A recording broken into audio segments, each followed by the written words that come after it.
Hey everyone, Austin back again with another pinball gameplay video. This time it's going to be Goldeneye by Sega, which was released in 1996.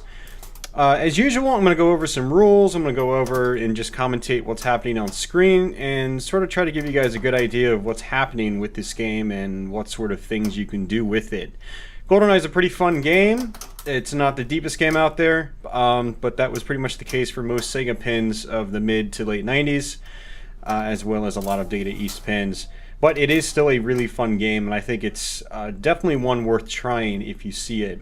Now, for those of you guys that don't like commentary videos, I have a straight gameplay, non-commentary version of this exact same video you're seeing. You can check the description below for the link to that, or just check my main channel.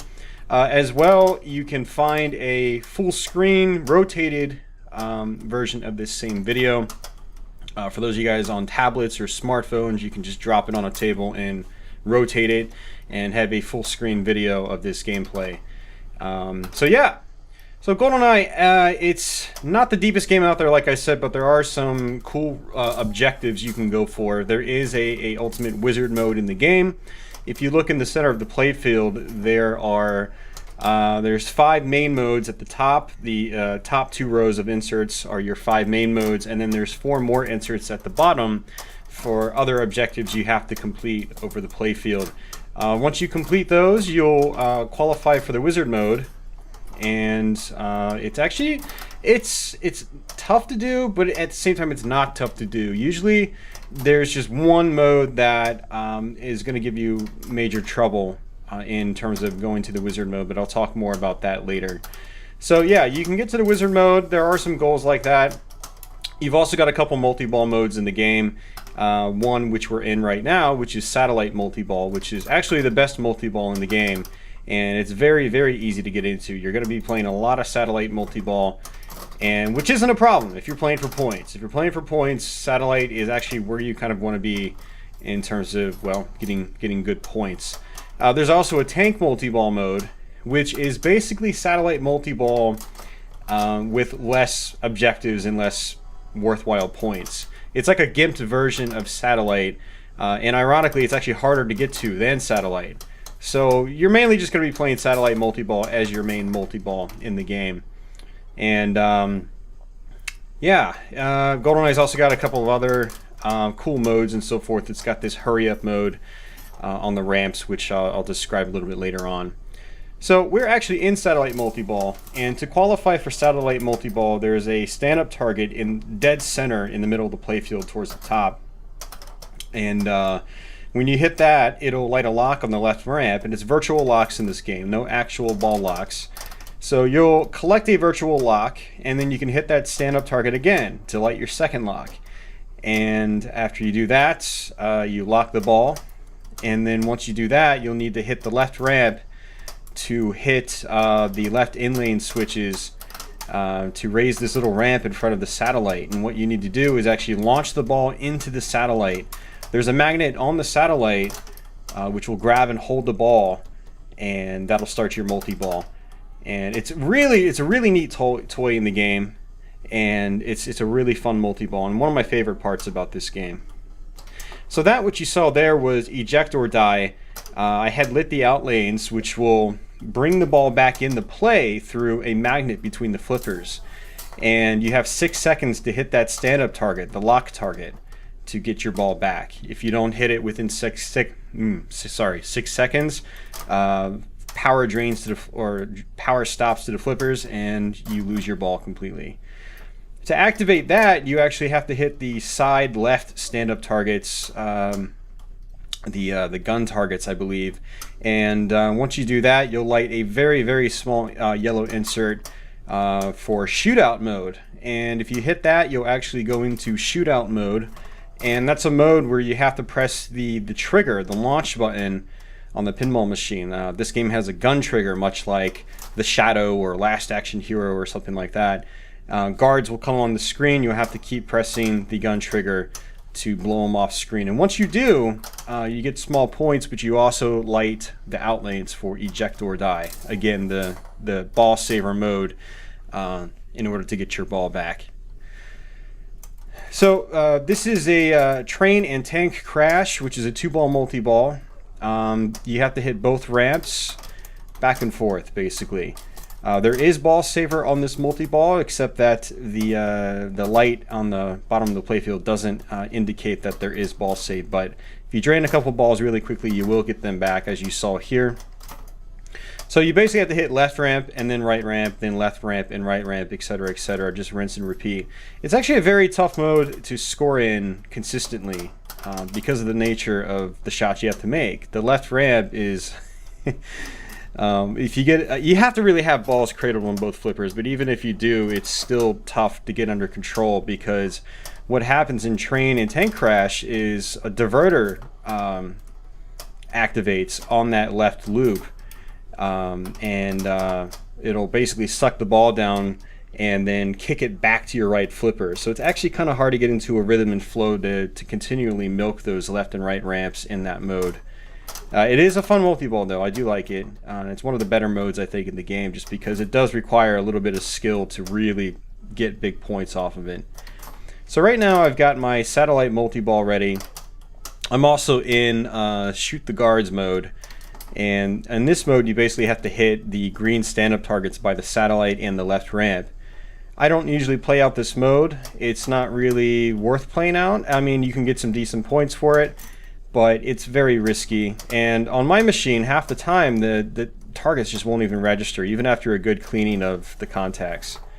So there we go. I went for the satellite multi-ball, but bricked the shot. That can happen quite a bit. The satellite actually moves back and forth. You can see it moving right now. And when it's moving farthest to the right and farthest to the left, there's actually less of an angle to get the ball through, to actually get it to connect. Like, I missed it again. So you do need to sort of watch where the satellite is sometimes. When the satellite's dead center with that little mini ramp, that's the ideal time to try to hit it. It's definitely the easiest to hit it that way. Now there is this little in-lane switch right by that left flipper, which is really interesting. That's not something you see in many games, if any other games. I'm not sure if any other games have that that in-lane switch. But you can sometimes sort of jiggle the ball backwards far enough back from the left flipper to actually trigger that switch, which will sometimes trigger the mini ramp. It doesn't always do it. It depends on I guess there's different factors that go into play there for that. Sometimes it works, sometimes it doesn't, basically. So yeah, we're back in satellite multi-ball. In satellite multi-ball, your 4 main shots are lit for jackpots. The jackpot value can be adjusted by hitting the stand-up targets by the satellite, and the jackpot can be anywhere from 10 million to 100 million. I don't usually try to set the jackpot on the stand-up targets, because you're going to miss a lot of shots. The jackpots are going to be fluctuating a lot on satellite multi-ball, and so what I try to do is just go for my main jackpots.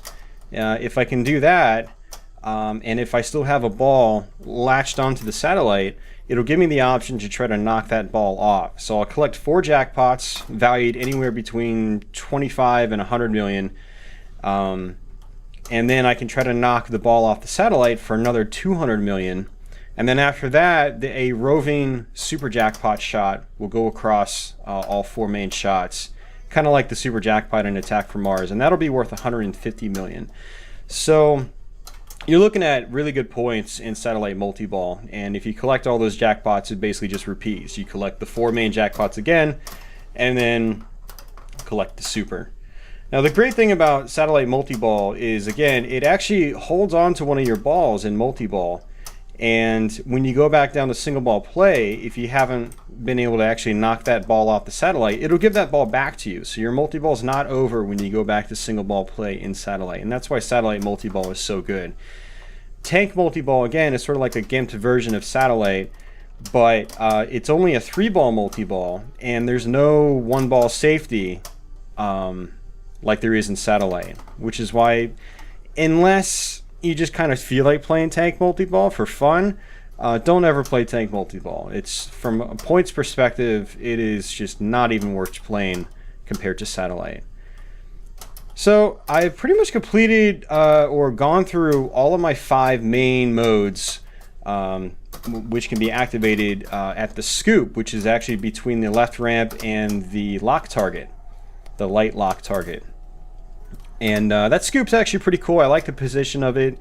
It will actually, the ball sort of fires back from that scoop very inconsistently, which is nice. It adds a little bit of unpredictability. Never really in a very risky way. It's not like it ever goes straight down the middle or anything like that. But sometimes it'll kick out slow, sometimes it'll kick out fast, sometimes it'll go to the right more, sometimes it'll go more towards the center. And I do like the shot. Unfortunately, once you go through your 5 main scoop modes, the scoop doesn't do anything else. It's actually lit right now, but if you hit it, it won't do anything. You don't get any points. There's nothing there. So that's kind of a bummer. I wish they incorporated the scoop into, well, just to do something else once you got through your 5 main modes. There is a switch on the right in lane, and if you hit that, it will light a sort of mystery hurry up award. You'll have about 5 seconds or so to hit the scoop for a mystery award. Unfortunately, the ball rarely hits that right in lane switch, and the mystery award actually isn't really that much. You can get 10 million. I think you might be able to get 20 million, and you can get your bonus X times 2, and that's basically it. Those are the only awards I've seen. Nothing too crazy there. So I kind of wish that they made the mystery award better, and I wish that the mystery would light more. But unfortunately, the left ramp feed, which feeds the right flipper, the ball doesn't actually hit an in-lane switch when it comes off that ramp. So you'll hit the left ramp, it feeds the right flipper, but it doesn't hit a in-lane switch. The in-lane switch is actually before the drop of that ramp.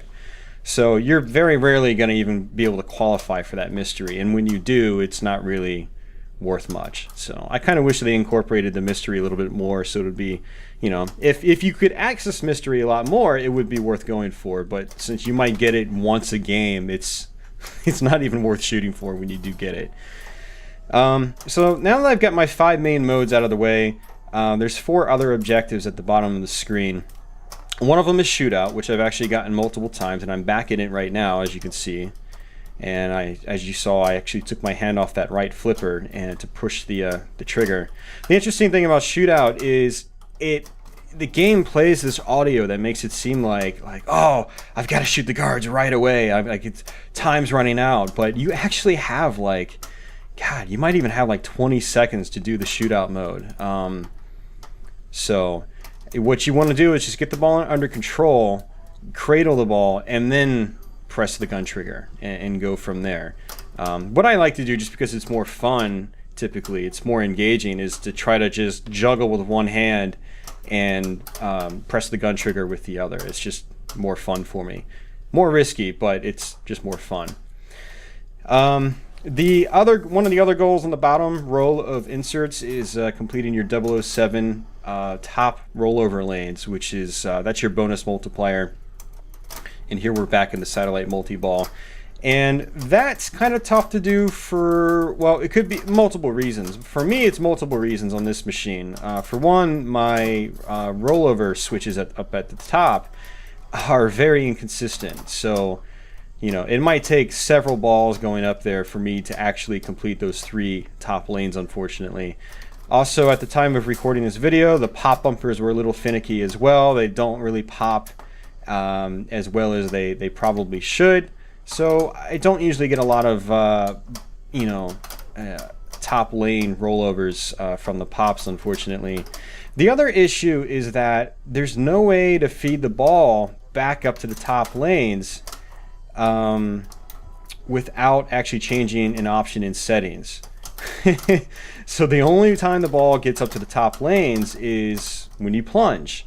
Now, balls do go up there in multi-ball, obviously, you know, once it kicks out more balls, since your locks are virtual locks. But the top lanes are disabled during multi-ball, and I don't know why they decided to go that route, disabling the top lanes in multi-ball. So that means you can't actually get your bonus X up in multi-ball, which is a shame. And as a result, your bonus is actually quite low in this game. I think my highest bonus might have been 50 million or something like that, which is just look, I just got 100 million, so my bonus is really sorry, bonus is really just not even worth considering in this game, unfortunately. And I wish they fleshed that out more. I like it when games give you big bonus, especially for playing well. So, but this game does not. One of the other goals on that bottom row of inserts is Q's pen grenade, which are on, which is actually a set of stand-up targets on the right-hand side of the playfield. And you have to hit those stand-up targets 3 times to actually start the mode. And then the goal of the mode is to hit those stand-up targets 3 more times within 12 seconds or so. And it's a very difficult mode only for the reason that you're sort of at the mercy of the bounce. You really have no way of controlling that mode effectively. You have to hit it from the left flipper for the most part. Sometimes the ball can roll up to the tip of the right flipper and you can backhand it very lightly, but it's very inconsistent doing that. And so again, yeah, you've got about 12 seconds to hit these right stand-up targets, and you're just at the mercy of the bounce. Sometimes you'll hit the stand-up targets, the ball will bounce nicely to your left flipper and you can make another shot. Other times the ball will only bounce to the right flipper and you'll have control on the right flipper, but you can't hit the targets from the right flipper. Post transferring from either flipper is kind of difficult in this game. I was doing it fairly consistently from the right flipper when I first got the game, but the more time I put onto it, for some reason it just got harder and harder to do it. And in this gameplay session, I don't even think I tried it once. It's because, again, it's very inconsistent. And so I'm actually in Q's pen grenade right now, so I'm going to go ahead and try to go for it, I believe. And I undershot there, which ended up hitting the right ramp. So it's another issue you have to deal with. If you undershoot, the ball goes to the ramp, and I undershot twice. Undershooting is not good because the ball just loops around. You're killing a second or two on that mode. And you really need the entire time limit. It's very, very short. And there's no way to adjust that time from the settings as far as I'm aware either. And the last mode, guys, I meant to talk about is Goldeneye, which is the ramp hurry up mode. If you look under the DMD display, you see Goldeneye letters. And when you first start the game, hitting any ramp will actually add a Goldeneye letter. And after you actually access the Goldeneye mode once or twice, you'll have to actually make ramp combos to add letters to it. Once you spell Goldeneye, you'll access that hurry up mode and then light that insert. So that pretty much wraps it up, guys. If you have any questions, I didn't really go into extreme detail with a lot of the modes and so forth. If you have any questions, just post a comment in below and I'll go ahead and answer any question you may have. But thanks again for watching, and I'll catch you guys soon.